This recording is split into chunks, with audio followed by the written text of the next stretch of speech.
Welcome to the Sunday edition of the Indie Author Method, where we share insights from other authors on their writing processes. On the weekends, when you have a little bit more time in your day, we sit down with another author to discuss the processes and what they can share with you. Today, I'm so excited to talk with Amber James, whose new memoir, I Blew Up My Life and I've Never Been Happier, is available for pre-order now. Amber, how are you? I'm doing great. Thank you so much for having me on today. No, thank you. Let's get into this. Tell me about the book and how exactly did you blow up your life? Yeah, so I guess I should start from the beginning, right? A lot of it, is I think a lot of writers, we romanticize living in New York City. And I kind of I originally moved to New York like with 2 suitcases and a dream. And thankfully it worked out. I spent almost 15 years there. Well, for a while. Yeah. For a long time. It felt like 5 seconds. But really, though, I had come to the point, though, like once the pandemic hit, things really changed for me and what I was going to prioritize. So, once we were under lockdown, and especially in New York City, which was like the height of all of the pandemic, where like you are scared to really even leave your house, and it was a super isolating time. It gave me a lot more time where typically I would be commuting 90 minutes to work and just be grinding, where now I suddenly had all this time to think about stuff. And I really, there's my little co-host Penny is She wants to join the show. That's all right. Yeah, she's going to join the show. She has a lot to say about my book. But yeah, I think being isolated a little bit gave me more time to think about stuff. But then amidst all of that, then I ended up, I lost my grandfather. I ended up in the hospital twice. I had appendicitis. And then a month later, I had to go back and have my gallbladder removed. So there was a lot of losses and grief that I was dealing with at that time on top of the pandemic. And it was really scary. And I think for me, that was like the eye-opening like moment for me that I realized, what am I doing with my life? Like, am I actually happy? Or am I just grinding and checking the boxes that society tells me I need to do? Like 6-figure job, corporate America, living in New York City, engaged, like all of these things are like on paper, perfect. But I was so incredibly unhappy, and I really had to come to terms with that. And that's sort of how then this book came to be.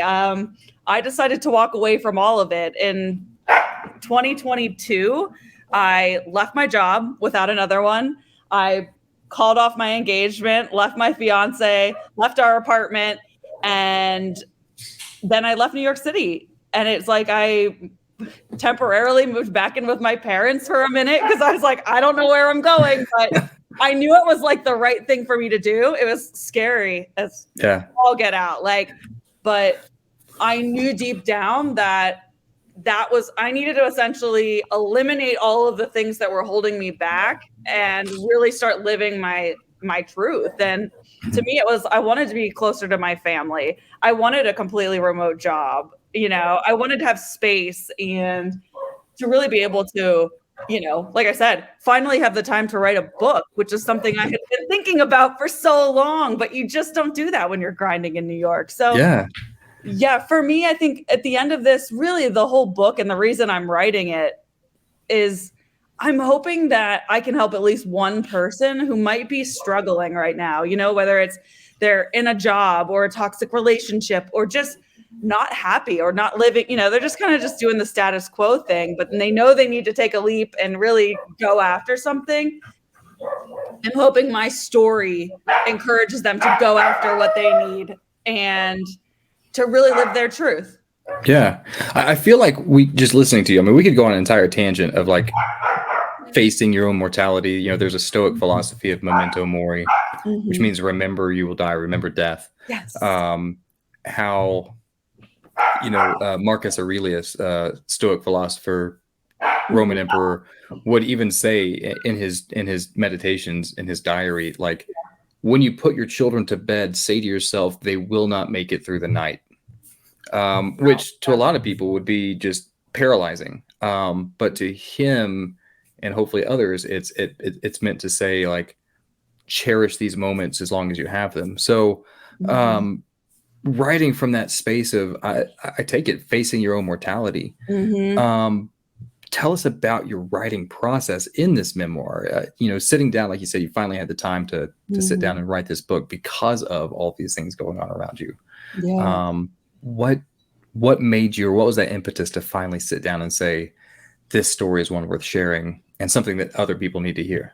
Yeah, I think it started out more as me just journaling as like a way of almost like it's therapeutic to Mhm. actually write down a lot of stuff.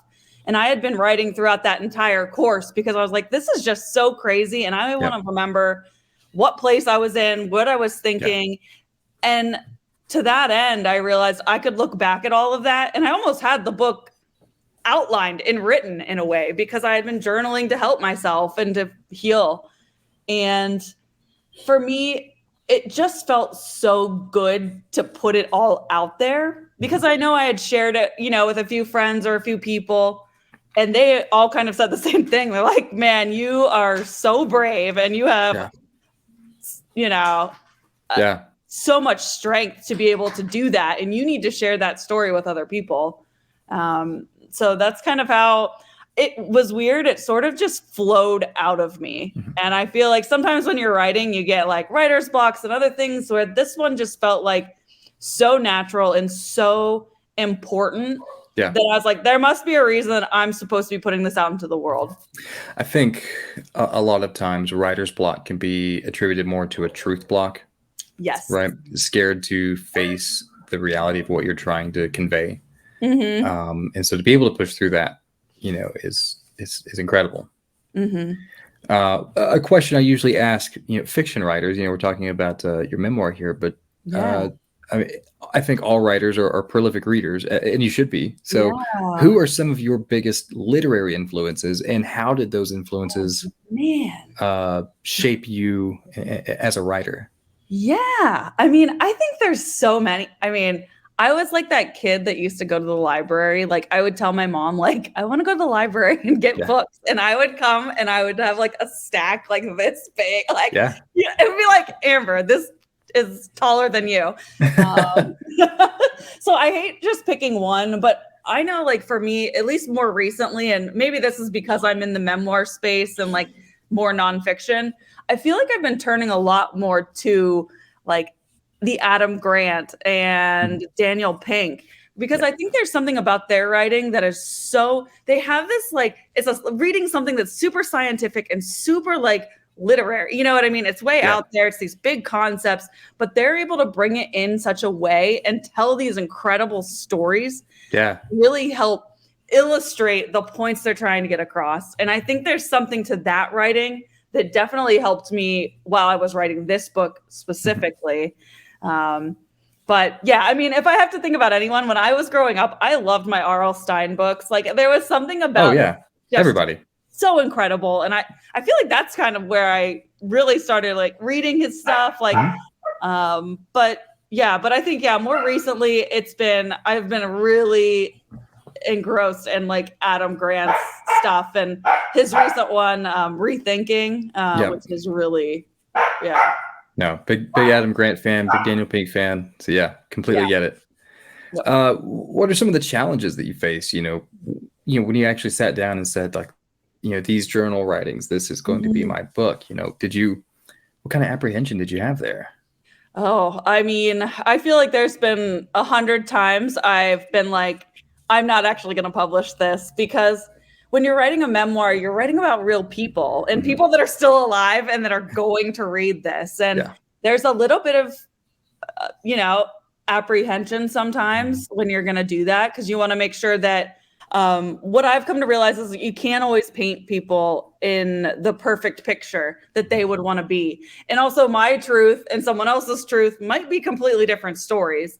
So I think there was a lot of that where I really had to come to terms with, well, this is my story and my truth, and this is what I was writing in my journals. And that's really how I just was like, well, there are people that are going to have to read this before it goes out.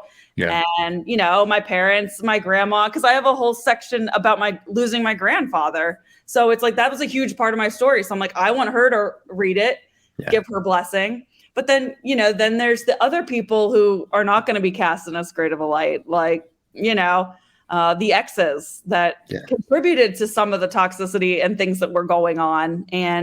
But it's like, it needs to be in there. And I think too, there's a lot of introspection that I had to do while writing this as well. It's like, I'm in therapy, I'm doing all of that stuff, but I think this book also helped me in a way that I don't think I realized. And here are the things that I was doing to contribute to that. And so it was just a very interesting experience. And like I said, there's like 1,000 times I like wanted to just be like, I'm going to shelve this book. It's never going to be out. But then that little voice just kept saying, there's somebody who needs this, Amber. You've got to just keep going and just put it out into the world. So, you keep saying you hope there's somebody who gets some kind of message from this book. What is that message, or what is that takeaway that you hope that they get from here? Yeah, I'm just hoping that, if someone is feeling stuck, whether it's in a toxic relationship or a job that makes them unhappy, or even living in a city that they don't want to be in anymore, that they can take my story and find the courage to just take that leap, because I think at the end of the day, the biggest risk is not taking one. And that's what the biggest thing that I've learned. And at the end of the day, I think, you can think like, oh, I'm going to regret, oh my gosh, what's going to happen? Worst case scenario. And instead, I think more people who are like, I think this might actually be from Daniel Pink's book, but pretty much like that most people on their deathbeds will regret things that they didn't do and not things that they did. Right. And that's so true to me. And I think I've always tried to live my life like that. So Penny has a whole lot to say. Yes. Penny wants you to buy not one. She wants you to buy 2 copies of this book. Yes. She's really trying to promote it. She's out there promoting it to all her doggy friends. Well, Amber, when did the book release? Yeah, so the book will be released on July 18th. Okay. I cannot believe how fast and furious it's coming up. But yeah, people can find it at notestoselfshop.com, and it will be available on Amazon on the 18th. Fantastic. Thank you so much for your time and for talking with us today. Yeah, thank you so much for having me. This has been wonderful. Now, most of the time we talk with fiction writers, and so I love to shake it up a little bit. I love to talk with memoirists, poets, nonfiction writers, people who can offer another perspective on the writing process. So yeah, for sure. Really appreciate it. Before I let you go, the final question is always this, because this is going to happen. You're going to have copies of your book, and you're going to be at a conference or a bookstore signing copies, and somebody's going to come up to you with a well-worn copy of this book, and they're going to say, Amber, this book changed my life. I have stories to tell as well.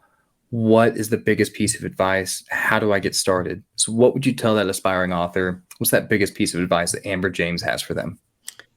If someone was coming up to me and, asking for advice, I would tell them to lean into their story, because everybody has one. And I think we should all tell them. I think there's somebody who can benefit from any type of story that's out there. There's no story that's too small or not good enough. And I think really it's getting started. And that's the toughest part, really. So once you start going, and if you're really passionate about it, just go do it. I love it. Amber, thank you so much. Best of luck to you. Yeah, thank you. I can't wait to read the book. Oh, yeah. So appreciate it. We'll talk to you again soon. All right. Talk to you later. Bye.